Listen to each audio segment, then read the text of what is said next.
Welcome back. We just talked about how for many in this country, capitalism as it stands is a dirty word. But is it getting a bad rap? In a new documentary out next week, economist Arthur Brooks says it is and argues that it is a system worth fighting for. People in the wealthiest countries in the world are increasingly turning against the very system that's lifted us out of poverty. If India had not adopted economic reforms, there would be 375 million poor people more in the country today. Whatever we got to do to get the American dream, honestly, then that's what we're going to do, you know?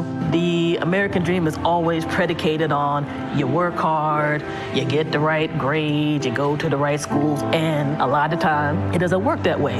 The real poverty exists when a young man or a young woman grows up with no dream. That's poverty, man. Producer of The Pursuit and president of the American Enterprise Institute, Arthur Brooks, joins me now. Arthur, I want to start with making something clear. You are not defending capitalism as it stands.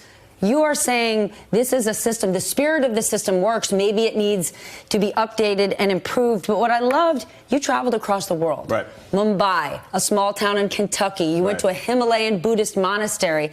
And you saw similarities in these places that one would think have nothing in common. Yeah, no, it's true. And when you find people that are earning their success, they're serving others, they're part of a community, they're being lifted up through entrepreneurship, it's incredibly inspirational. You know, the truth of the matter is, since I was a kid, 2 billion people have been pulled out of poverty, largely because of the American free enterprise system spreading around the world. Now, that does not mean we don't need regulation. It does not mean that we don't need basic human morality. And so remembering how we can improve this system from generation to generation without throwing it out is the only way we can increase opportunity and alleviate poverty around the world today. Then why do you see so many millennials and young Americans simply rejecting the idea of capitalism? Well, they're actually not. I mean, what they're doing is they're going to, you know, some anti-capitalist rally in an Uber. And you know, I get it. They're actually they're part of the capitalist system. What they don't like are the predations that they see, the extreme inequality of opportunity. And that's a big opportunity for us to have this conversation. Look, what we need is presidential candidates and politicians today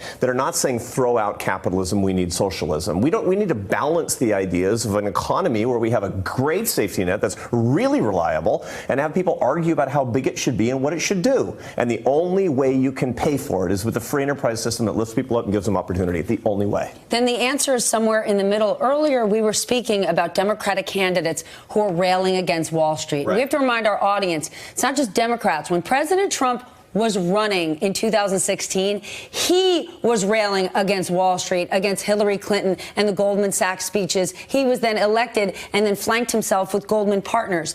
But are Democrats making a mistake or a wrong calculation in just going against Wall Street? Wall Street isn't just a bunch of bankers and hedge fund managers. When you think about the rise in stock prices, who are some of the greatest beneficiaries?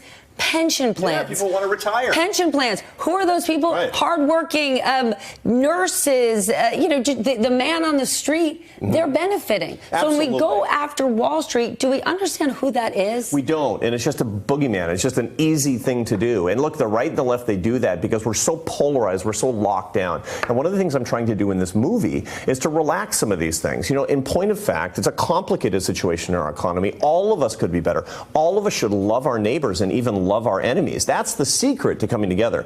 What I'm hoping as we go into a new election season, there'll be a few people out there who say, yeah, I'm in favor of capitalism, and I'm also in favor of a strong safety net that's reliable, that lifts people up, and education reform. And I'm not going to pretend that just pouring more money into the public education system is going to fix it. We need people who have a nuanced view of these things and understand that Wall Street is not evil. On the contrary, you know, this is basically the reason Portions that people of it are, or individuals can be, or acts can be. People are very imperfect, absolutely. But, you know, if you go look a generation ago, people were saying it's more CEOs. than people. There are business practices that you could say are evil, without a doubt. There are business practices that we absolutely need to change. There's regulations that we need to change. This is great. I mean, this is an opportunity for us to do it. But remember, the American free enterprise system is our gift to the world, and it's actually making all of this wealth possible so we can have this conversation in the first place. It's also not unique to the United States. In Spain's election on Sunday, the Socialist Party there picked up 123 seats. Right. Now, that is a bit shy of the majority, but what does that tell you? Well, what happened in Spain on Sunday was a rush to safety. So what's happening is the polarization that's occurred in so many other countries had not happened. The populism had not happened in Spain, particularly on the right, and it started to happen in Spain. It really freaked people out. So they went to the safe party. The Socialist Party is a mainstream party in Spain, and it just went to, it's kind of like people going to the center left in Spain. So that was really what was happening. I lived in Spain for a long time. I love the country, I have to say, but they were really freaked out about the far right party that was gaining votes. Is it a mistake for Democrats to allow this narrative?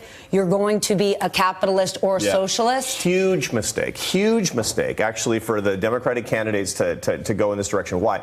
Americans want to earn their success. Americans are not very interested in income inequality. They're interested in opportunity inequality. Just stay on that. Opportunity inequality. Right. What exactly does that mean? Opportunity inequality is the fact that it's been harder to move from the bottom to the middle than it's been ever since we've been keeping records. You're that darn is right. a fact. It's especially true in the wake of the financial crisis. For the past 10 years, almost all the gains have gone to the top 20% of the income distribution. That's what happens in financial crises. So let's not look at that as some meltdown of capitalism. Let's look at it as an opportunity to improve the system, to actually have a dialogue between right and left, not about getting rid of the safety net or controlling the means of production or some crazy conversation like that. Let's use the free enterprise system to get us the resources that we need, and then let's talk about the safety net that will enhance opportunity, not just trying to equal incomes. Winners shouldn't take all, but we don't want to simply get rid of the game. Hey there, I'm Chris Hayes from MSNBC. Thanks for watching MSNBC on YouTube. If you want to keep up to date with the videos we're putting out, you can click subscribe just below me,